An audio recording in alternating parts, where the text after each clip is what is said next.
अस्सलाम वालेकुम वीवर्स, कैसे हैं आप। आई होप आप सब बिल्कुल खैरियत से होंगे, ठीक ठाक होंगे।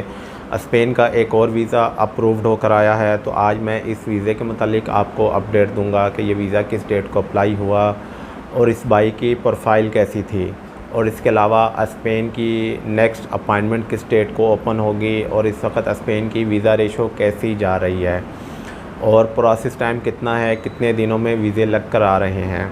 तो ये सब आपको डिटेल के साथ इस वीडियो में देखने को मिलेगा। अगर आपने अभी तक चैनल को सब्सक्राइब नहीं किया तो चैनल सब्सक्राइब कर दीजिए। अगर वीडियो अच्छी लगे तो इसको लाइक कर दीजिएगा।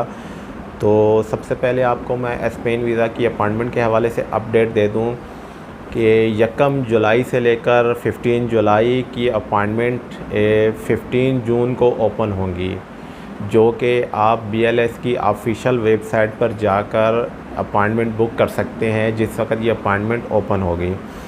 तो अपॉइंटमेंट ओपन होने का कोई फ़िक्स टाइम नहीं है। बहुत सारे दोस्त पूछ रहे होते हैं जी किस टाइम ओपन होगी, तो इसका कोई भी टाइम नहीं है। सुबह 10 बजे के बाद और तकरीबन 2 बजे से पहले किसी भी टाइम ओपन हो सकती है।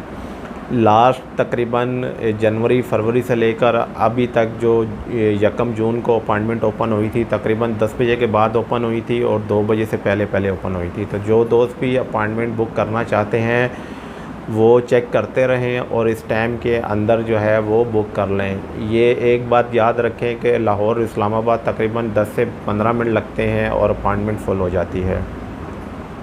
और इसके बाद अब इस बाई के वीज़े के मुतालिक आपको अपडेट दे दूँ कि ये 12 अप्रैल को फ़ाइल सबमिट हुई थी BLS इस्लामाबाद में। BLS इस्लामाबाद में 12 अप्रैल को ये केस सबमिट हुआ था और इसका आंसर, इनको जो कॉल है वो 3 जून को आ गई थी। तकरीबन 52 से 53 डेज़ के अंदर इनको आंसर मिल गया था। और जब ये पासपोर्ट अपना कलेक्ट करने गए हैं तो इनका वीज़ा अल्हम्दुलिल्लाह अप्रूव था। तो इनकी जो ट्रेवल डेट थी वो तकरीबन 15 जुलाई से स्टार्ट थी, 15 जुलाई से लेकर 25 जुलाई तक। तो इनका 1 जून को वीज़ा ग्रांट हो गया था। जो वीज़ा ग्रांट होने की डेट जो इनके वीज़े के ऊपर है वो 1 जून की है। और इनको जो है तकरीबन 25 दिन की वैलिडिटी मिली है और उसमें ये 7 डेज़ जो है वो स्टे कर सकते हैं, स्पेन में विज़िट कर सकते हैं और शेंजन की किसी भी कंट्री में ये चाहें तो विज़िट कर सकते हैं। इनकी प्रोफाइल की बात की जाए तो इनकी बैंक स्टेटमेंट 1 मिलियन से ऊपर थी और इन्होंने अपनी जो पर्सनल बैंक स्टेटमेंट थी वो अटैच की थी। इसके साथ इनके टैक्स रिटर्न्स भी ठीक थे। 2 साल के इन्होंने जो है वो टैक्स रिटर्न्स भी साथ लगाए थे, चैम्बर ऑफ कॉमर्स भी था, इसके साथ NTN भी था, तो ये भी लगाए थे क्योंकि इनके टैक्स रिटर्न ठीक थे। तकरीबन 9 से 10 लाख इन्होंने सालाना अपनी इनकम शो की थी, उस पर टैक्स भी दिया हुआ था, तो इसलिए मैंने 2 साल के इनके टैक्स रिटर्न जो थे वो लगाए थे। और इसके साथ ये शादीशुदा थे, तकरीबन 29-30 साल इनकी एज होगी। और इनकी ट्रैवल हिस्ट्री में सऊदी अरब, तुर्की, UAE, चाइना, मलेशिया और फ़िलिपाइन, ये 6 कंट्रीज़ की इनकी ट्रैवल हिस्ट्री थी। जो मेरा पीछे जो वीज़ा अप्रूव्ड हुआ था तकरीबन 15-20 दिन पहले, उनकी भी 5 से 6 कंट्रीज़ की ट्रैवल हिस्ट्री थी। तो मैं अपनी अक्सर वीडियोज़ में बताता हूँ कि अगर आपकी 5 से 6 कंट्रीज़ की ट्रैवल हिस्ट्री है तो आपका स्पेन का वीज़ा ग्रांट होने के बहुत अच्छे चांसेस हैं। तो ये इनकी प्रोफाइल थी। और इसके बाद अगर प्रोसेस टाइम की बात की जाए तो डे बाय डे स्पेन का जो प्रोसेस टाइम है वो नीचे की तरफ आ रहा है, डे बाय डे कम हो रहा है। क्योंकि पहले जैसा कि आप जानते हैं कि तकरीबन कम से कम भी 70 डेज़ पर चला गया था और 100 डेज़ 120 डेज़ तक आंसर आ रहे थे। तो अब भी जिन दोस्तों ने मार्च में अप्लाई किया था और उनके अगर आंसर नहीं आए तो उनके तकरीबन 90 डेज़ हो चुके होंगे, तो वो आंसर लेट आ रहे हैं। जो वीज़े अप्रूव्ड हुए थे वो तो आ चुके हैं और जो तकरीबन जिनके नहीं आए हैं मार्च के महीने में, तो उनमें वीज़ा अप्रूव्ड भी हो सकता है, लेकिन ज़्यादातर चांस यही है कि वीज़ा रिफ्यूज़ल होने के। तो उसके अंदर जो है बहुत ज़्यादा टाइम लग रहा था। फिर अप्रैल के अंदर मज़ीद जो है इसका प्रोसेस टाइम कम हुआ, जैसे ये 53 डेज़ में वीज़ा अप्रूव्ड होकर आया है।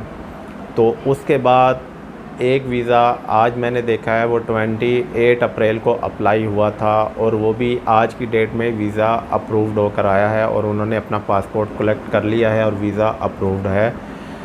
तो ये तकरीबन 42 डेज़ के अंदर इनको आंसर मिला है, मतलब कि बहुत ही कम टाइम के अंदर जो है इनको ये रिप्लाई मिला है। तो डे बाय डे इसका स्पेन का प्रोसेस टाइम कम हो रहा है। तो अभी अगर किसी ने अप्रैल का महीने में अप्लाई किया था तो तकरीबन आप खुद समझ लें कि 28 अप्रैल वाले का आंसर आज आ चुका है। तो जिनके आंसर नहीं आए हैं उनकी प्रोफाइल में भी कोई मिस्टेक हो सकती है, कहीं वीकनेस हो सकती है जिसकी वजह से आंसर लेट हो जाता है। तो वो भी टेंशन नहीं ले, हो सकता है उनका भी वीज़ा अप्रूव्ड हो जाए। तो इसके बाद अब बात करते हैं स्पेन की वीज़ा रेशो के बारे में। तो वीज़ा रेशो इस वक्त स्पेन की अच्छी जा रही है। बीच में अगर फरवरी के महीने में अगर हम देखते हैं या जनवरी के महीने में या दिसंबर के महीने में जो केस अप्लाई हुए थे उस वक्त वीज़ा रेशो अच्छी नहीं थी और रिफ्यूज़ल रेशो बहुत ज़्यादा थी। तो अब वीज़ा रेशो अच्छी है। अगर आपकी 5-6 कंट्रीज़ की ट्रैवल हिस्ट्री या आपकी बैंक स्टेटमेंट मेंटेन है तो आपके वीज़ा अप्रूव्ड होने के बहुत अच्छे चांसेस हैं, क्योंकि मैंने भी इतने ज़्यादा वीज़े अप्लाई नहीं किए हैं। अप्रैल के महीने में सिर्फ़ एक ही वीज़ा ही अप्लाई किया था और अल्हम्दुलिल्लाह अप्रूव्ड होकर आया, और इसी तरह पिछले महीने में यही एक वीज़ा था जो कि अप्रूव्ड होकर आया है। तो इस हिसाब से रेशो अच्छी है। हाँ, अगर आपकी प्रोफाइल अच्छी नहीं है, ट्रैवल हिस्ट्री बहुत वीक है, फिर आपकी बैंक स्टेटमेंट अच्छी नहीं है और आपका वीज़ा रिफ्यूज़ हो गया तो आप कह सकते हैं कि जी वीज़ा रेशो अच्छी नहीं है, क्योंकि जिनके वीज़े रिफ्यूज़ हो जाते हैं तो वो यही कहते हैं कि वीज़ा रेशो अच्छी नहीं है।